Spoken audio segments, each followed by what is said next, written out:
अब इस नकारात्मक वृत्ति लेकर वो महारानी कैकेयी के पास जाती है और महारानी कैकेयी को वो समाचार जब सुनाती है तो महारानी कैकेयी तो इतनी प्रसन्न हो जाती है कि इतना सुंदर समाचार। देखो, पहली प्रतिक्रिया महारानी कैकेयी की है।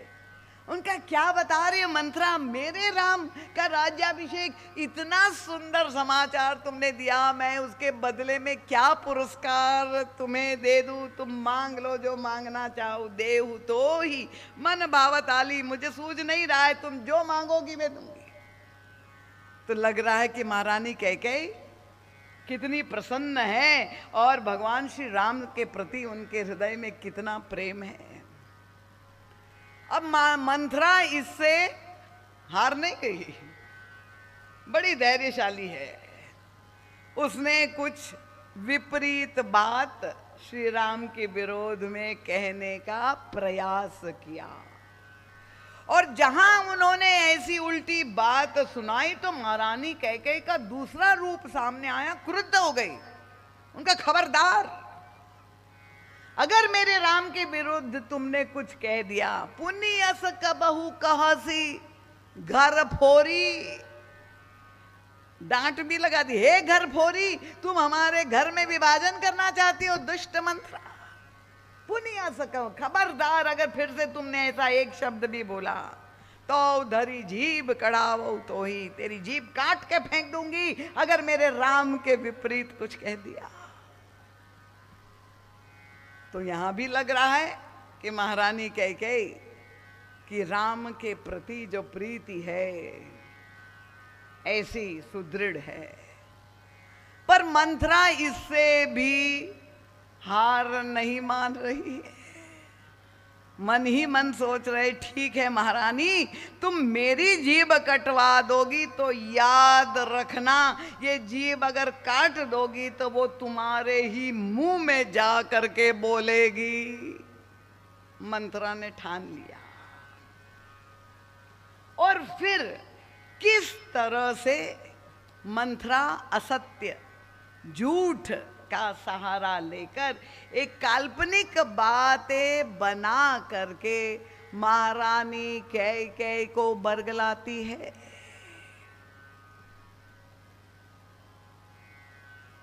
मंथरा सफल क्यों हो गई? देखिए, आपके मन में यह प्रश्न आना चाहिए कि महाराज दशरथ की 3 रानियां थी। जब मंथरा को यह समाचार मिला तो वो महारानी कौशल्या के महल में जाकर उनके पास भी बरगला सकती थी, पर कौशल्या जी के पास नहीं गई। सुमित्रा अम्बा के महल में भी जाके उनको भी जाके भड़का सकती थी, पर वहां भी नहीं गई, क्योंकि वो जान रही थी अच्छी तरह से कि वहां पर मेरी दाल गलने वाली नहीं है। वो ऐसा उत्कृष्ट चरित्र की सुमित्रा अम्बा और कौशल्या अम्बा है, पर महारानी कैकेयी के चरित्र की, व्यक्तित्व की जो कमजोरी थी उससे वो अवगत थी। और तब उन्होंने महारानी कैकेयी के साथ, महाराज श्री कहते हैं, क्योंकि उन्होंने बचपन से पाला था महारानी कैकेयी को, और वो महाराज कैकेयी नरेश ने जब विवाह किया तो वो दहेज के रूप में मंथरा साथ में आई थी यहां अयोध्या में। तो पितृगृह के जो संस्कार थे महारानी कैकेयी के, वो मंथरा उसे बहुत बड़ी मनोविज्ञान की पंडित थी वो, और वो जानती थी। और तब उन्होंने कहा, जब महारानी कैकेयी ने फटकारा, तुम ये बात कह रही हो, मैं जानती हूं कि राम अपनी मां कौशल्या से भी ज्यादा मुझे प्रेम करते। महारानी कैकेयी ने कहा, जब उन्होंने बरगलाने का प्रयास किया, उनका कौशल्या सम सब महतारी, राम ही सहज सुभाय प्यारी। सब माताओं को राम प्रेम करते, पर मोह पर करई स्नेह विसेखी। भले सब माताओं को प्रेम करते, पर मुझसे तो विशेष प्रेम करते हैं, अपनी मां से भी ज्यादा प्रेम मुझसे करते हैं।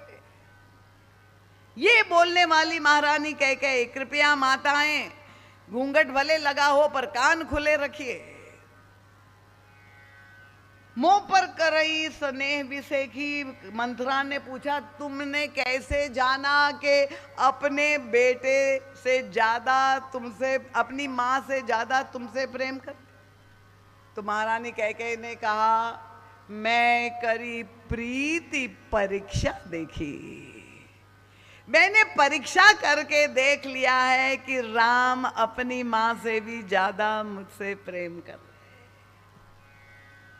और मंथरा को उत्तर मिल गया, जो वो करना चाह रही थी वो उसको पूरा संदेश मिल गया। उनका ये प्रेम का दावा तो कर रही है, पर ये क्या वास्तविक प्रेम है? उन्होंने कहा अपनी मां से ज्यादा मुझे प्रेम कर रहे हैं राम भद्र, यही तो कैकेयी ने कहा। तो मैं भी अपने पुत्र से ज्यादा उनको प्रेम करूं। महाराज श्री कहते कि ये प्रेम हुआ कि व्यापार हुआ? वो अपने मां से ज्यादा मुझसे करे तो मैं भी अपने बेटे से ज्यादा प्यार करूं, तो ये तो लेन देन का सौदा हुआ, आदान प्रदान व्यापार हुआ, ये वास्तविक प्रेम नहीं हुआ। प्रेम किसको कहते? गुण रहितम कामना रहितम अविच्छिन्नम प्रतिक्षण वर्धमानम अनुभव रूपम प्रेम स्वरूपम तत्सुख सुखित्वम। नारद भक्ति सूत्र में बहुत अद्भुत व्याख्या प्रेम की। और साथ में दूसरा सूत्र मिल गया मंथरा को, उन्होंने कहा मैंने परीक्षा करके देखा है। मंथरा समझ गई परीक्षा कब लेता है व्यक्ति? जब उसके हृदय में संदेह होता है, संशय होता है, तभी ना परीक्षा लेता है। अगर पूर्ण विश्वास है कि मुझसे प्रेम करते हैं तो परीक्षा लेने की क्या जरूरत है? तो बड़ी मनोविज्ञान की पंडित थी, वो समझ गई कि इसका मतलब कहीं ना कहीं संदेह का बीज बना हुआ है। और तब महारानी कैकेयी ने उत्कृष्ट से उत्कृष्ट कार्य व्यवहार में किए, पर सबके मूल में वृत्ति क्या थी? परम पूज्य महाराज जी के ये प्रवृत्ति मार्ग की सबसे बड़ी समस्या है। प्रत्येक व्यक्ति, हम और आप जो प्रवृत्ति में लिप्त है, उसकी प्रवृत्ति की समस्या क्या है कि जब हम कर्म करते हैं तो कैसे करते हैं? किसने किया? उनका मैंने किया। ये कर्तापन लेकर के मैं करने वाला हूं, ये मैं कौन है?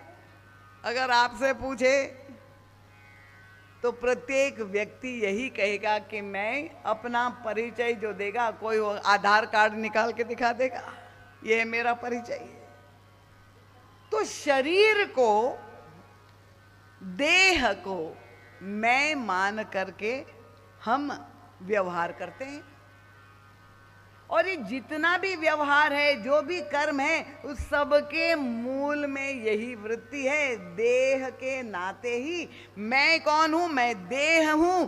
और मैं, मेरे ये अपने कौन है? उनका जितने भी मेरे शरीर से जुड़े हुए मेरे रिश्तेदार हैं वो मेरे हैं, और बाकी सब पराये हैं। तो जहां देह मूल में है, अब आप कथा में, सत्संग में सुन ले, सारे शास्त्र कहते हैं कि तुम शरीर नहीं हो, ये शरीर मिथ्या है, ब्रह्म सत्यम जगन मिथ्याम, ये क्षणिक है, नश्वर है, क्षण भंगुर है। अभी एक वैश्विक महामारी आई पूरे विश्व पे, कोरोना काल में आपने देखा कैसे व्यक्ति चट चट सूखे पत्ते की तरह समाप्त हो गया।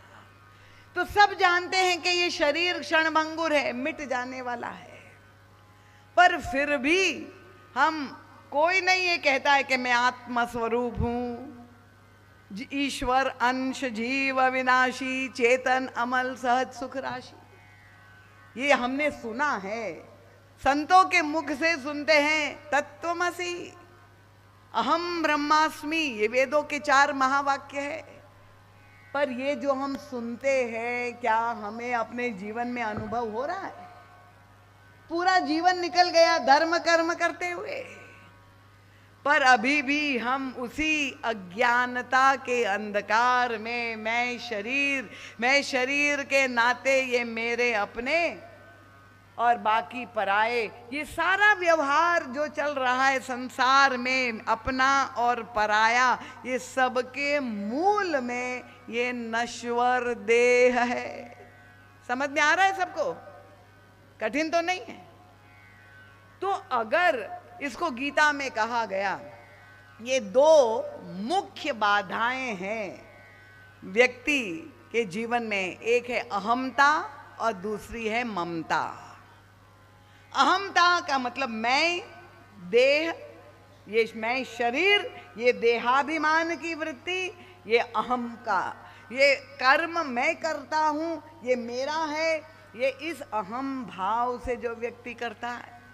और ममता का मतलब जो मेरे शरीर से जुड़े मेरे रिश्तेदार हैं, वो सब मेरे हैं, उनके प्रति ममता है। तो ये अहमता और ममता, ये 2 वृत्तियां हैं जो साधक के जीवन में सबसे बड़ी बाधक है, जो राम राज्य की स्थापना नहीं होने देती। और ये मंथरा अच्छी तरह से जानती थी। महारानी कैकेयी, यद्यपि उनका आचरण अयोध्या में आकर के लग यही रहा था, क्योंकि दोनों कौशल्या अम्बा, सुमित्रा अम्बा ने बहुत प्रेम दिया, आदर दिया, सम्मान दिया, और महाराज दशरथ की तो परम प्रिया थी, समाज में उनको इतना सम्मान प्राप्त था, तो वो उनके अंतःकरण के जो संस्कार थे वो सब दब गए। पर वास्तविक संस्कार जो महारानी कैकेयी ने अपने पिता से आनुवंशिक रूप से प्राप्त किए थे, वो तो दिखाई तब देता है कि जब महाराज दशरथ ने विवाह का प्रस्ताव किया, 2 विवाह हो चुके थे, संतान की उत्पत्ति नहीं हुई थी, और महाराज कैकेयी नरेश के पास विवाह का प्रस्ताव किया, क्योंकि उनको ये पता चला कि महारानी कैकेयी अद्भुत सुंदरी थी, परम सुंदरी थी। तो विवाह का प्रस्ताव जब लेकर के गए दूत, तो महाराज कैकेयी नरेश ने शर्त लगा दी। और शर्त क्या लगाई? उन्होंने कहा कि मेरी बेटी के गर्भ से जो संतान की उत्पत्ति होगी, उसी को अयोध्या का राज सिंहासन मिलना चाहिए। अगर आप इसको स्वीकार करते हैं तो ही मैं विवाह करूंगा। अब आप देखिए, यद्यपि महाराज कैकेयी नरेश जानते थे कि सूर्य वंश की परंपरा, महाराज दशरथ के वंश की परंपरा यही थे, यही महाराज गुरु वशिष्ठ ने कहा कि जेठ स्वामी सेवक लघु भाई, जो बड़ा होगा वही सिंहासन का अधिकारी होगा। और महाराज कैकेयी नरेश ये जानते थे कि सूर्य वंश की यही परंपरा है, पर उन्हें कोई मतलब नहीं आपकी परंपरा क्या हो उनका, मैं तो यही जानता हूं मेरी बेटी के गर्भ से जो बेटा होगा उसी को आप राज्य देंगे। तो ये घोर देहवाद के प्रतीक है महाराज कैकेयी नरेश। शरीर को ही जिसने महत्व दिया, मेरी बेटी शरीर के नाते, उनका बेटा देह के नाते, और आपके सूर्य वंश की परंपरा की मर्यादा से हमें कोई मतलब नहीं। महाराज दशरथ ने भी अपने आप को भुलावा दिया। और महाराज दशरथ के मनोविज्ञान की व्याख्या करने का समय नहीं है, महाराज जी का सद साहित्य आप अवश्य पढ़े। महारानी कैकेयी नाम का एक ग्रंथ प्रकाशित है, आप जरूर पढ़े। कैकेयी नंदिनी वंदनीया या निंदनी, ये बहुत सुंदर ग्रंथ महाराज जी ने लिखा है।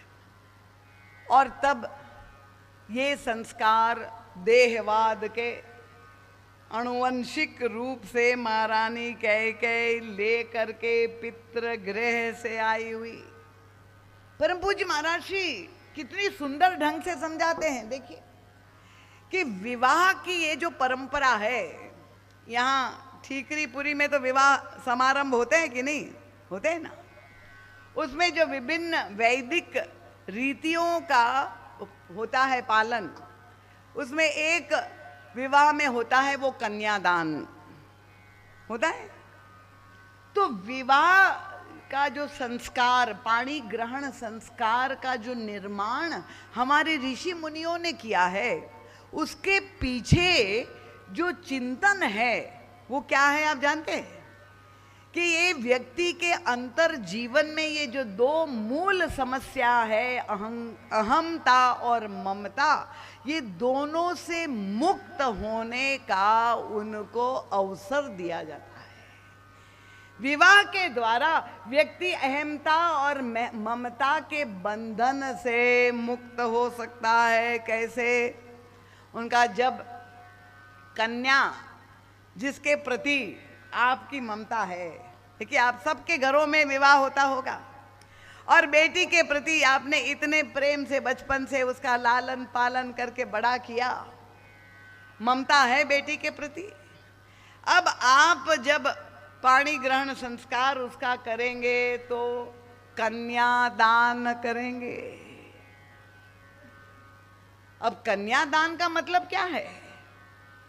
क्योंकि यहाँ तो ग्रामीण अंचल है तो वैसी समस्या नहीं है, पर बड़े शहरों में तो जो आजकल की जागरूक नारियां हैं वो तो विरोध करती है। वो कहती कन्या कोई दान की वस्तु है क्या, हम लोग नहीं करेंगे।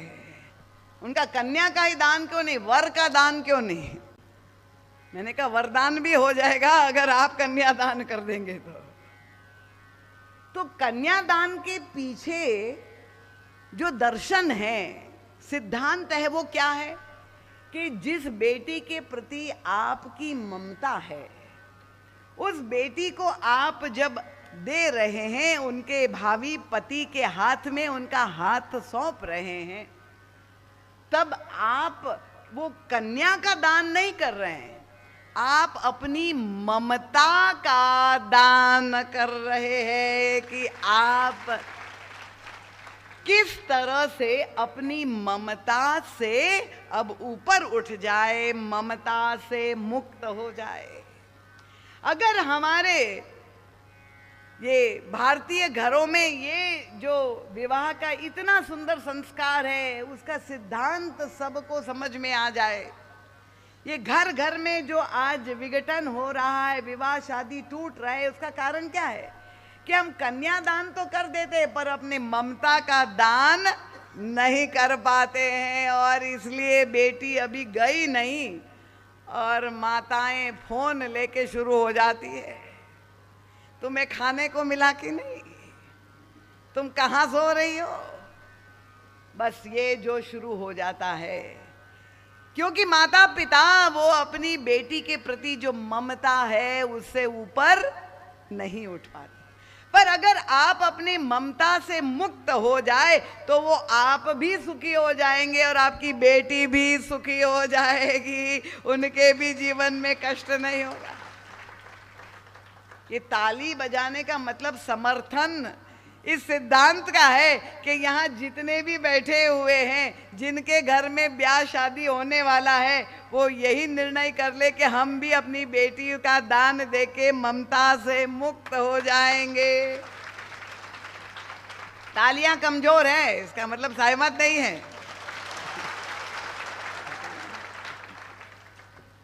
पर अब दूसरी समस्या, मान लो किसी ने दान दिया तो आपने अपनी कन्या का दान दे दिया, पर समस्या क्या होती है, दान देने के बाद व्यक्ति के अंदर उत्पन्न होता है अभिमान, मैं दाता हूं, मैंने दिया, और जो देने वाला है उसको लगता है मैं बड़ा हूं और जो लेने वाला है वो छोटा है।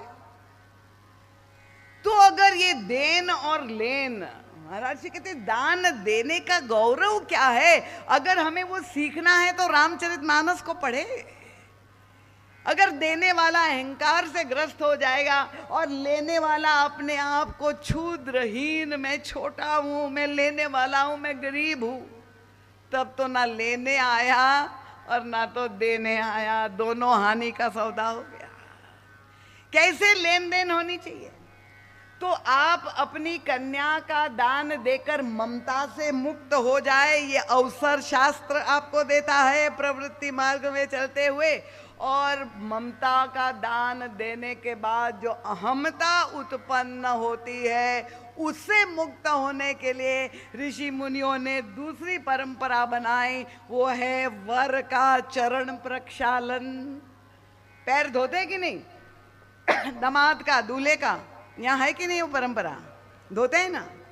जब वो वर राजा आता है, दूल्हा आता है, तो कन्या के माता पिता उनके चरण प्रक्षालन करते हैं। उसका मतलब क्या हुआ, उसके पीछे भाव क्या है कि आप आज उस समय जो पंडित लोग मंत्र पाठ संस्कृत में करते हैं, वो आप लोगों को शायद न समझ में आता हो कि उस समय कोई वर राजा कोई व्यक्ति नहीं है, आप साक्षात भगवान विष्णु आए हैं। और भगवान विष्णु की पत्नी, उनकी शक्ति कौन है? उनका महालक्ष्मी है। ये कन्या मेरी पुत्री नहीं है, ये आप ही की शक्ति है, वो आपको हम समर्पित कर रहे हैं, हम तो केवल निमित्त है। और इस तरह से उस दूल्हे को भगवान विष्णु का रूप मान करके उनके चरण धो करके अहमता से भी मुक्त होने का उपाय बना दिया। तो महाराज कैकेयी नरेश ने अपनी कन्या का विवाह महाराज दशरथ से किया, पर ना तो वे उन्होंने ममता का दान दिया और ना अहमता से मुक्त हुए। वो तो वही संस्कार, देहवाद, मैं शरीर और मेरी कन्या, और यही संस्कार लेके महारानी कैकेयी अयोध्या में आती है। और ये संस्कार अयोध्या के दिव्य वातावरण में, जहाँ स्वयं भगवान राम आनंद घन का प्राकट्य हुआ हो, वो सारे संस्कार दब गए। गोस्वामी तुलसीदास जी से पूछा कि कितने लोग मन के रोगों से पीड़ित है, आप बताइए। अब आजकल ये प्रश्न आता है तो आधुनिक पीढ़ी के पास तो एक यंत्र है और उसका जो है बहुत सुंदर गुरु मिल गया है, गूगल गुरु। गूगल बाबा से प्रश्न पूछे जो मन में आए, मन के रोगी कितने हैं संसार में, तो वो कोई आंकड़ा बता देगा, वो आधुनिक प्रणाली से जो समझने की है गणित। पर तुलसीदास जी से, बाबा से 500 वर्ष पहले पूछा, महाराज कितने लोग मन के रोग से ग्रस्त हैं? उनका है इस सबके लकी बिरला नहीं पाए। उनके संसार में जितने लोग हैं सब मन के रोगों से ग्रस्त है। उनका ये बड़े बड़े ऋषि मुनि जो तपस्या कर रहे, क्या वे भी मन के रोग से, विकारों से ग्रस्त है? और तब तुलसीदास जी ने जो बात कही, अगर हमने रामायण को ठीक से पढ़ा होता, समझा होता, तो ये जो विडंबनाएं दिखाई दे रही संसार में, तरह तरह के दृश्य आते हैं और लगता है इतने बड़े संत, इतने बड़े महापुरुष आज जेल में क्यों है? हमने रामायण को समझा होता तो हमारे मन में ये कोई सवाल नहीं आते, क्योंकि तुलसीदास जी बाबा तो लिख के गए, उनका विषय कुपथ्य पाई अंकुरे, मुनि हृदय का नर बापुरे। उनका साधारण व्यक्ति की तो बात छोड़ दो, बड़े बड़े ऋषि मुनियों के भी वो भी अपवाद नहीं है। दृष्टांत कितना सुंदर दिया। देखिए, यहाँ मैंने पूछा था एक देवी से कि यहाँ क्या व्यापार होता है, उनके दीदी माँ यहाँ केवल खेती किसानी होती है। तो तुलसीदास जी ने खेती किसानी का ही दृष्टांत दिया, आपको समझने में कोई कठिनाई नहीं होगी। जैसे गर्मी की ऋतु में, ग्रीष्म ऋतु में बहुत तेज जहां ताप हो तो दिखाई क्या देता है कि खेत एकदम सूखे निर्जीव पड़े हुए, कुछ नहीं दिखाई दे रहा है, इतनी गर्मी है, सब कुछ जल गया, सूखे खेत। पर जहां पहली वर्षा हुई तो क्या होता है, अचानक हरियाली खेत में निकलने लगती, दिखाई देने लगती। अब कोई व्यक्ति कहेगा अरे मैंने तो कोई बीज डाला ही नहीं है, हरियाली कहां से आ गई। और ये जीव जंतु जो दिखाई दे रहे हैं, ये भी एक दृष्टांत है कि ग्रीष्म ऋतु में हवामान में आपको कोई जीव जंतु नहीं दिखाई देते हैं, पर जहां वर्षा होती है तो देखते हैं कि इतने कीटाणु, इतने जीव जंतु निकल आते हैं। तो ये कहां से आते हैं? गोस्वामी तुलसीदास जी ने बहुत सुंदर दृष्टांत दिया। उन्होंने कहा कि जहां वर्षा हुई सुत ही राज राम ही बनवासु, मेरे पुत्र को राज्य मिले। जो अभी तक कह रही थी मंत्रा में भगवान से प्रार्थना करती हूं अगले जन्म में मुझे फिर से शरीर मिले तो राम मेरे ही देह से, मेरे शरीर से उत्पन्न हो, वही महारानी कैकेयी कैसी बदल जाती है। ये कुसंग की जो वर्षा हुई, ये मंथरा कौन है? महाराज जी कहते हैं ये भेद बुद्धि है, ये प्रवृत्ति मार्ग की सबसे बड़ी समस्या है।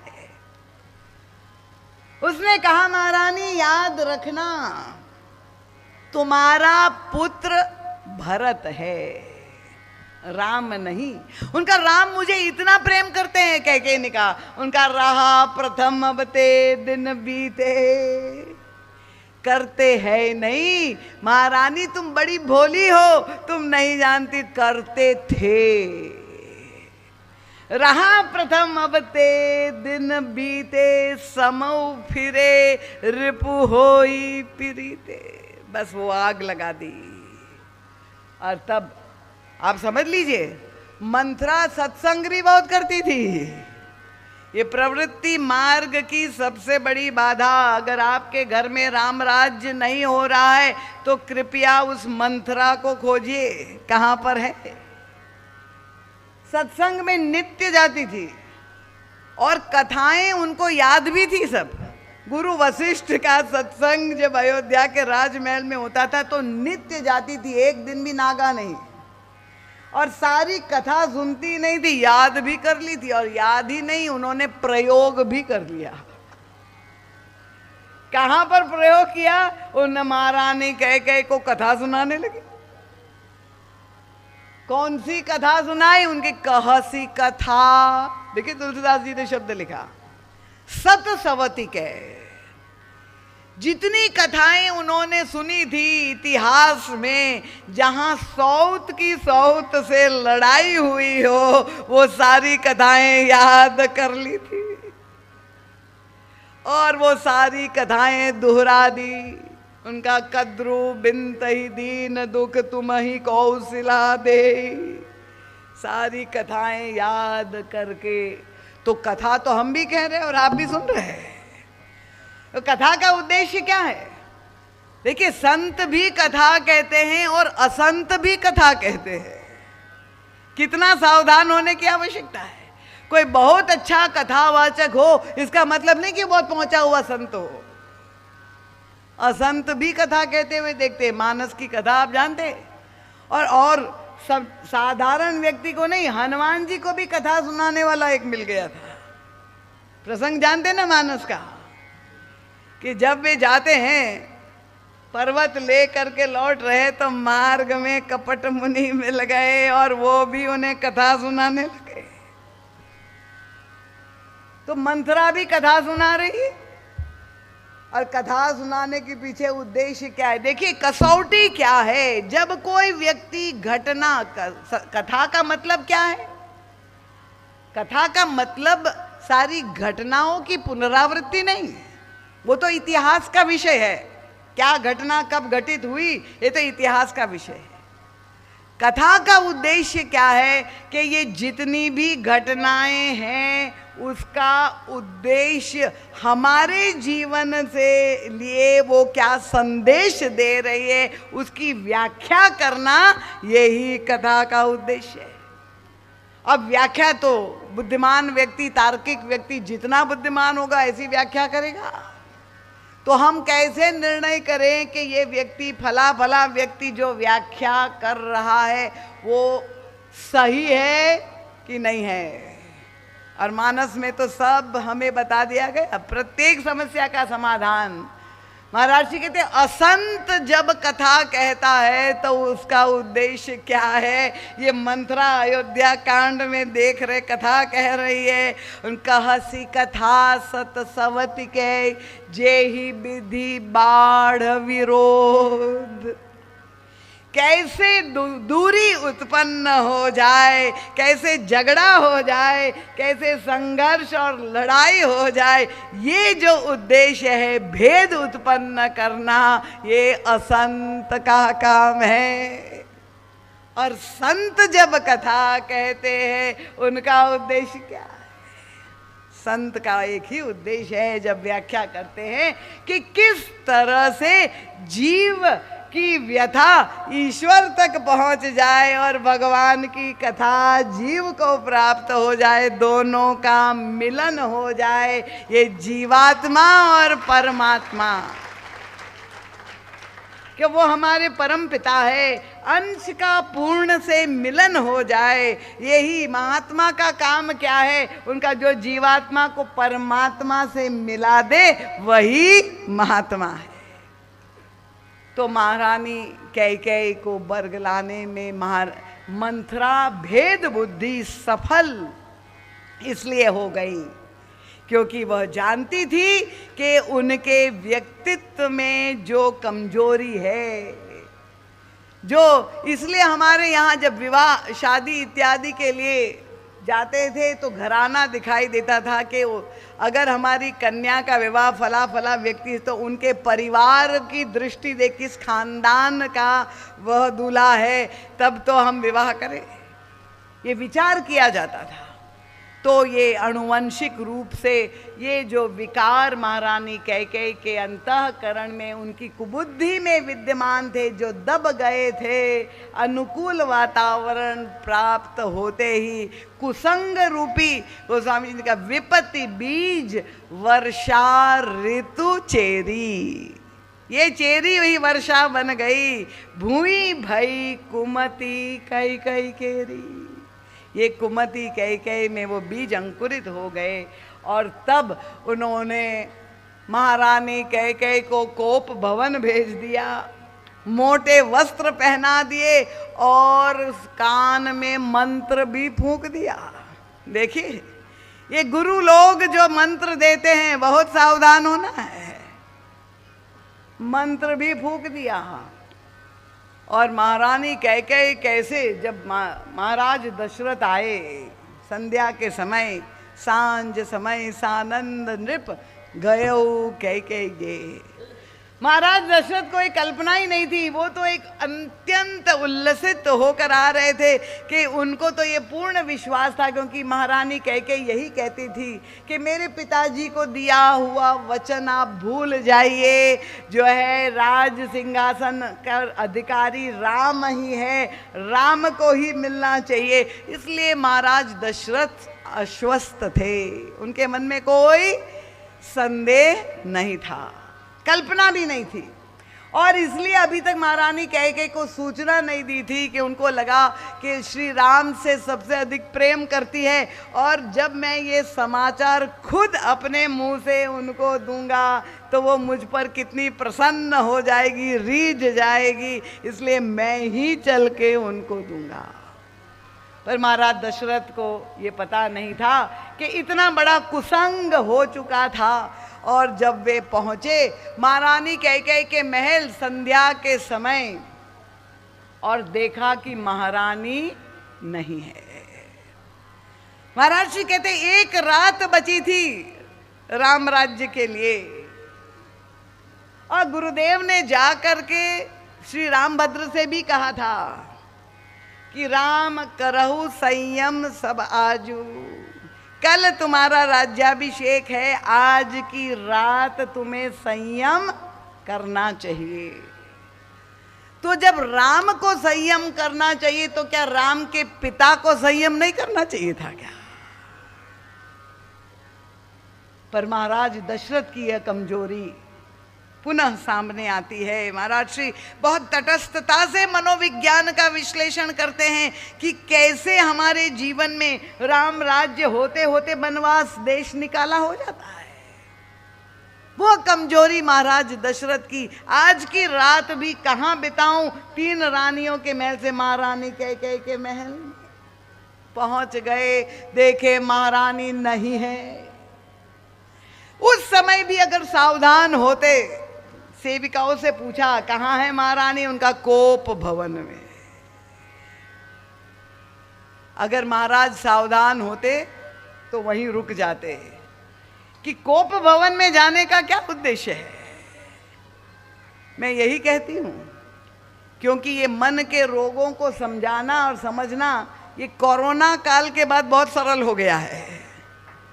क्योंकि कोरोना की जो बीमारी है वो छूत की बीमारी है, ये तो आप सब जानते हैं ना।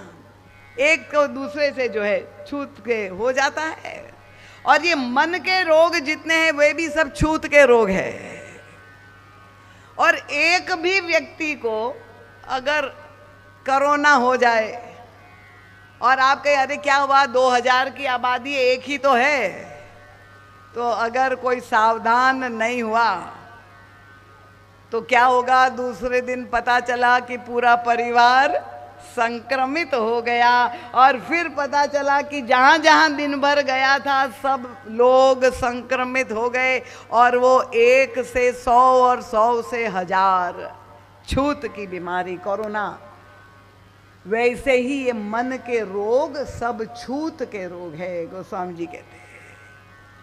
और महारानी दासी मंथरा तो रुग्ण थी ही, पर सुख देखी जरनी सोई छई, कुष्ठ दुष्टता मन कुटिलई।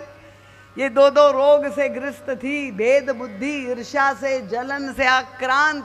वो सारे रोग ले करके महारानी कैकेयी के महल में गई, और वो छूत के रोग से संक्रमित महारानी कैकेयी को कर दिया। अब महारानी कैकेयी भी रोगग्रस्त हो गई और कोरोना पॉजिटिव रिपोर्ट आ गया, और इसलिए उसको भेज दिया कहाँ, आइसोलेशन वार्ड में। अस्पताल में मना होता है ना कि भाई संक्रमित लोगों के लिए, मैंने कही कोप भवन क्या है, ये आइसोलेशन वार्ड है। अब ये आइसोलेशन वार्ड में किसको जाना चाहिए, जिस व्यक्ति ने वैक्सीन टीका ले लिया हो उसी को जाना चाहिए। अगर आपने अपने आप को सुरक्षित नहीं किया है तो नहीं जाना चाहिए। और तब महाराज दशरथ को पता चला कोप भवन में है, अगर वहीं भी रुक जाते कि नहीं वो रुग्ण है और मैंने अपने आप को सुरक्षित नहीं किया है, अगर वहां भी रुक गए होते तो भी राम राज्य हो गया होता। पर महाराज दशरथ अपने आप को रोक नहीं पाते हैं, चले जाते हैं, और वहां जाकर महारानी कैकेयी को मनाने लगते हैं। जानसी मोर, महाराज जी कहते क्या श्रृंगारिक भाषा का प्रयोग कर रहे हैं। जानसी मोर स्वभाव बरोरू, तव मुख आनन चंद्र चकोरू। हे सुंदरी, तुम्हारे मुख चंद्रमा का मैं देखता रहता हूं, चकोर की तरह मैं तुम्हारा प्रेमी। तुम क्यों नाराज हो? मनाने लगे, इतनी तरह से मनाने लगे, पर महारानी कैकेयी बिल्कुल चुप्पी साधे हुए एक शब्द नहीं बोल रही है। किसी ने पूछा इतना महाराज दशरथ मना रहे हैं, ये महारानी बोल क्यों नहीं रही है? गोस्वामी जी ने जाके देखा, उनका भाई ये तो मंत्र साधना कर रही है, जाप कर रही है। मंत्र जाप कर रही है। अरे इसने कोई गुरु बना लिया क्या? कोई दीक्षा ले ली? किससे? वशिष्ठ जी से दीक्षा ले ली? उनका नहीं नहीं, किससे लिए? उनका कोटि कुटिल मणि गुरु पढ़ाई। करोड़ों करोड़ों कुटिल में से जो कुटिल शिरोमणि, ये मंत्रा से दीक्षा ले ली महारानी कैकेयी ने। और इसलिए वो बिल्कुल कहते हैं कि अब क्या करें। उनका ये मसान साधना, स्मशान में जाके जो तांत्रिक लोग होते हैं वो जो है अपना मंत्र जगाते हैं। तो महारानी कैकेयी मसान साधना कर रही, बिल्कुल नहीं बोल रही है। कौन सा मंत्र जप रही है? महाराज जी से किसी ने पूछा, ये जो कान में फूंका गया कैकेयी के, महाराज जी से पूछा किसी ने कि आप जानते हैं कौन सा मंत्र? महाराज जी ने कहा मैं जानता हूं। वो महारानी कैकेयी के कान में जो मंत्र फूंका गया वो आज भी घर घर में जपा जा रहा है। वो कौन सा मंत्र है? मंत्रा ने कैकेयी से कहा, महारानी याद रखना, अपना अपना ही होता है, पराया पराया ही होता है। ये ताली किस प्रसन्नता में है मैं नहीं समझ पाई। ये स्वीकृति थी कि हम लोग भी वही करते हैं। अच्छा अच्छा, ये स्वीकृति थी कि हम भी अपने घरों में यही कर रहे हैं। मंत्रा चल रही है, गुरु दीक्षा दे करके सब घर घर में यही हो रहा है। अपना अपना ही होता है, पराया पराया ही होता है। महाराज जी कहते हैं क्या ये मंत्र सही है क्या? विचार करके देखो। और अब सब अपने अपने जीवन में अपना अनुभव टटोल करके देखे। कितनी बार ऐसा होता है जो जिनको हम अपने मानते हैं, कितनी राखी बांधते हैं रक्षाबंधन के दिन, कितने को भाई मान करके पूजा करते हैं, आरती उतारते हैं, वो अपने से अपने पराये नहीं हो जाते? होते हैं कि नहीं? आवाज नहीं आ रही है, बहुत धीरे से बोल रहे हैं। कितने अपने हैं वो ऐसे पराये हो जाते हैं।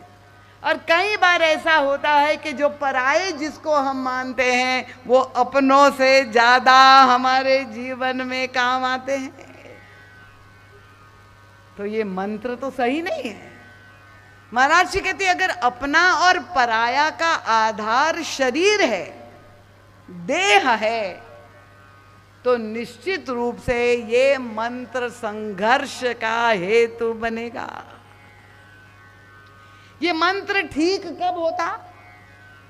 अगर ये हम मान ले कि हाँ ठीक है, अपना अपना है, पराया पराया है, पर अपना कौन है इस पर विचार करे कि संसार में अपना एकमात्र ईश्वर है, बाकी सब पराये है, तब तो ये मंत्र साथ।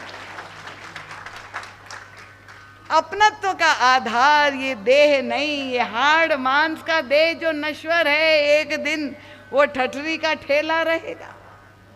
वो नींव अगर इतनी कमजोर होगी, उसके ऊपर आप मकान बहुत ऊंचा बनाएंगे और कमजोर नींव के आधार पे तो वो एक दिन ढह जाने वाला। ये सारे संबंध, ये रिश्ते, ये नाते अगर देह के नाते, शरीर के नाते आप करेंगे तो निश्चित रूप से आपको धोखा होगा, दुख होगा। अपनत्व का आधार एक ही होना चाहिए। जो सुमित्रा अम्बा ने लक्ष्मण जी को उपदेश दिया, बन जाते समय उनका माँ व्यवहार कैसे करे, संसार में रहना है, सबके साथ कैसे व्यवहार करे अगर सब पराए। उनका बेटा याद रखा, मंत्र एक ही है। देखिए सुमित्रा अम्बा ने भी मंत्र दिया लक्ष्मण जी को, या मंत्रा ने मंत्र दिया महारानी कैकेयी को, अनर्थ हो गया। सुमित्रा अम्बा ने अपने बेटे को शिक्षा दी, उनका बेटा याद रखना, पूजनीय प्रिय परम जहाते। जो बड़े हैं वो पूजनीय है, जो प्रिय बराबर के हैं, जो प्रिय है, जितने भी जो छोटे हैं सबके साथ तुम्हें व्यवहार करना है। पूजनीय प्रिय परम जहाते सब मानिय ही। सबको सम्मान दो व्यवहार में, पर कैसे? उन सब मानिए ही राम के नाते।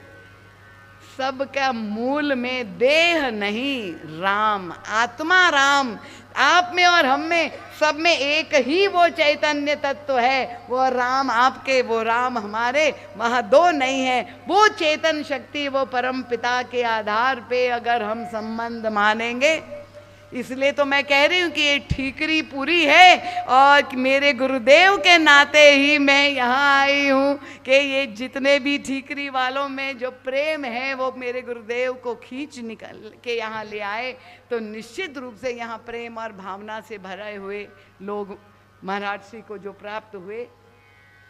तो ये सब मानिए राम के नाते। अगर हमारे व्यवहार का धरातल देह रहेगा तो प्रवृत्ति के मार्ग में ये सबसे बड़ी बाधा बनेगी और वनवास हो जाएगा। श्री राम ईश्वर को देश निकाला दे दिया गया। देखिए ये ममता की वृत्ति, वो स्वामी तुलसीदास जी कहते ममता तरुण तमी अंधियारी, राग द्वेष उलूक सुखकारी। ये ममता की गहरी रात्रि में, अंधकार में, अंधेरे में किसी को दिखाई देता है क्या? है यहाँ कोई गर्व करे कि मुझे अंधेरे में दिखाई देता है? उनका किसको दिखाई देता है अंधेरे में? किसको दिखाई देता है? उल्लू। बहुत अच्छा। तो उन्होंने कहा ये ममता की गहरी रात ने अयोध्या पर वो छा गई और उसमें दो ही प्रसन्न थे, उनका राग और द्वेष के उल्लू।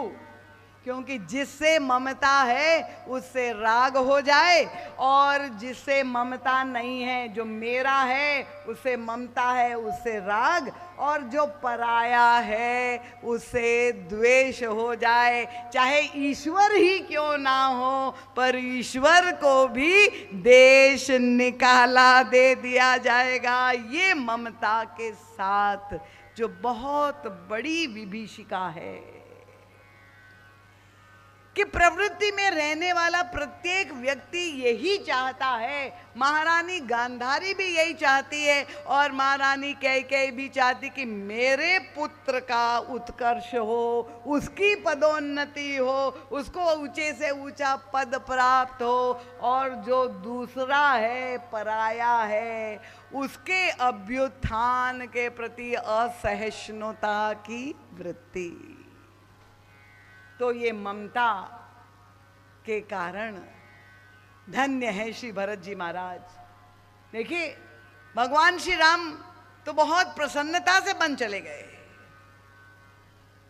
पर हुआ क्या? महाराज दशरथ की मृत्यु हो गई, पूरी प्रजा अनाथ हो गई, ईश्वर जीवन से दूर चला गया, माताएं विधवा हो गई। ये ममता की गहरी गांठ और ऐसा जो वातावरण था अयोध्या का स्मशान के समान। वो स्वामी जी कहने घर मसान जनु परिजन भूता, पति हित हेतु मनहु जमदूता। ये स्मशान साधना क्या महारानी कैकेयी ने की, पूरी अयोध्या को ही स्मशान बना दिया और महाराज दशरथ के प्राण ले लिए। और तब श्री भरत जी महाराज का आगमन होता है अयोध्या में। अब भरत जी महाराज के सामने जो विभीषिका है, जो समस्या है, वो प्रवृत्ति मार्ग में उत्पन्न होने वाले प्रत्येक घर घर की समस्या है। और भरत जी महाराज भी आते ही अयोध्या में कहाँ जाते हैं? देखिए लोगों के मन में भरत जी महाराज के प्रति संदेह है। उनका ये महारानी कैकेयी का बेटा है, एक भरत कर सम्मत कही। अयोध्या वासियों में कानाफूसी हो गई। रथ पर बैठ के भरत जी महाराज जब पधारे, सब देख रहे थे ये जो अनर्थ हुआ निश्चित रूप से मां और बेटे की मिली भगत है। क्योंकि भरत जी ननिहाल में थे जब भगवान श्री राम वन चले गए। तो निश्चित रूप से माँ बेटे की मिली भगत है। किसी ने कहा अरे कोदो के पौधे से क्या धान निकल सकता है? कोदो के पौधे से तो कोदो ही निकलेगा। और भरत जी महाराज को सब शंका की दृष्टि से देख रहे। जब भरत जी महाराज का आगमन हुआ है, गोस्वामी जी से पूछा, आप इतने कवि श्रेष्ठ है, कोई उपमा दीजिए। भरत जी वहां आए, अयोध्या ऐसी क्लांत जहां पर थी स्मशान जैसी, उसमें भरत जी का आगमन किस रूप में आप देखते हैं? अतः क्या अद्भुत उपमा गोस्वामी जी ने दी है। उनका भूमि जीव संकुल रहे, ये वर्षा ऋतु का ही दृष्टांत दिया अभी जो हम अनुभव कर रहे हैं। देखिए, भूमि जीव संकुल रहे, गए शरद ऋतु पाही। ये वर्षा में जो कीट पतंगे जन्म ले लेते हैं वो समाप्त कब हो जाते हैं? जब शरद ऋतु का आगमन होता है, तब ये सारे कीट पतंगे अपने आप मर जाते हैं। तो उनका ये कुसंग की वर्षा अयोध्या में हो गई महारानी कैकेयी की मंथरा के साथ, और ये सारे अनर्थ कीट पतंगे, ईर्ष्या, द्वेष, राग, अहंकार, ममता, ये स्वार्थपरता, ये सारे कीट पतंगे उत्पन्न हो गए। और समाप्त कैसे हो ये भीषण समस्या जो अयोध्या के राजमहल में उत्पन्न हुई, उसका समाधान कब हुआ? उनका जब शरद का आगमन हुआ। ये शरद कौन है? गोस्वामी जी ने क्या मीठी उपमा दी है। काश हमने अपने मानस को उस गहराई से पढ़ा जो युग तुलसी परम पूज्य महाराज श्री ने मीमांसा की है। आप लोग तो भाग्यशाली है, 60 वर्ष पहले महाराज श्री ने यहाँ आकर के वो अमृत वर्षा की है। तो ये बीजारोपण जो किया है वो आप सबके अंदर अवश्य होगा, ये मुझे विश्वास है। गोस्वामी जी कहते भूमि जीव संकुल रहे, गए शरद ऋतु पाए। उनका कैसे? उनका सदगुरु मिले जाई जिमी संशय भ्रम समुदाय। जिस तरह से एक संसारी व्यक्ति के जीवन में सद्गुरु के आगमन से सारे संशय और भ्रम नष्ट हो जाते हैं, ये भरत जी महाराज का आगमन जब अयोध्या में हुआ तो मानो शरद का आगमन हो गया। और भरत रूपी श्रेष्ठतम संत के द्वारा ये अयोध्या में फैला हुआ जो कुरोग था, जो कष्ट था, वह दूर हुआ। वह समाधान भरत जी महाराज ने अपने व्यक्तित्व से, अपने चरित्र के द्वारा जो सारी बुराइयां आ गई थी उसको दूर कर दिया। इसलिए गोस्वामी तुलसीदास जी कहते हैं, दुख दाह दारिद दंभ दूषण सुयश मिस अपहरत को। श्री भरत जी महाराज ये पूर्ण संत शिरोमणि जब आते हैं, और ये जो विभीषिका अयोध्या में फैली हुई जो समस्या है, जहाँ ईश्वर जीवन से दूर हो जाने का मतलब क्या हुआ? भगवती सीता दूर चली गई। राम और सीता कौन है?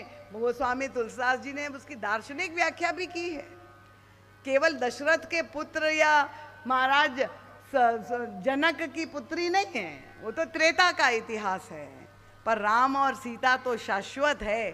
सीता जी कौन है? उनका वे साक्षात पराभक्ति है। भक्ति ज्ञान वैराग्य जनु सोहत धरे शरीर। गोस्वामी जी ने कहा सीता जी का एक रूप क्या है? भगवान राम कहते आदि शक्ति जय जग उपजाया सो अवतरी मोरी माया। शंकराचार्य कहते कौन है? उनका शांति सीता समानीता आत्मा रामो विराजते। सीता जी मूर्तिमती शांति है। पुराणों ने कहा साक्षात महालक्ष्मी है। भक्तों ने कहा ये भक्ति है। तो सीता जी के विभिन्न रूप है। राम कौन है? भगवान का नामकरण के समय गुरु वशिष्ठ ने कहा राजन ये मत समझ लो कि तुम्हारे यहाँ जो अवतार हुआ है कोई साधारण प्राकृत बालक नहीं है। इनका ये कौन है? इनका जो आनंद सिंधु सुख राशि। सीकर ते त्रैलोक्य सुपासी, सो सुख धाम नाम असरामा। ये साक्षात आनंद का समुद्र मनुष्य रूप धारण करके आया है। ये समस्त सुखों के धाम है, उनका नाम श्री राम है। तो राम सुख धाम है, आनंद सिंधु है, सीता जी मूर्तिमती शांति है, पराभक्ति है। पर जब कुसंग और असंत के साथ जब कुसंग होता है, गोस्वामी जी कहते को न कुसंगति पाई न साई, रहे न नीच मते चतुराई। ये कुसंग का प्रभाव भगवान भी नहीं रोक पाए। श्री राम में तो कोई संकल्प ही नहीं था, पर इस कुसंग के प्रभाव को किसने मिटाया? उनका संत सद्गुरु में ही वह क्षमता है कि जो कुसंग का प्रभाव है, जो दुख दोष क्लेश आया है, ये गुरु कृपा से ही वह सारा कुरोग मिट सकता है। तो ये भरत जी महाराज महानतम संत आचार्य जो मानस के हैं, वो भरत जी का चरित्र में हम लोग सब अवगाहन करते हुए, अब कथा के 5 दिन शेष है, हम लोग सब मानस रूपी दर्पण में झांक करके अपने घर की, अपने अंतर जीवन की समस्याओं का यहाँ सुलझाने का प्रयास कर रहे हैं भरत चरित्र के प्रकाश में, कि किस तरह से अगर हमारे जीवन से शांति दूर हो गई है, अगर जीवन में आनंद नहीं है, लोग कहते हैं क्या बताए, सब कुछ है पर शांति नहीं है।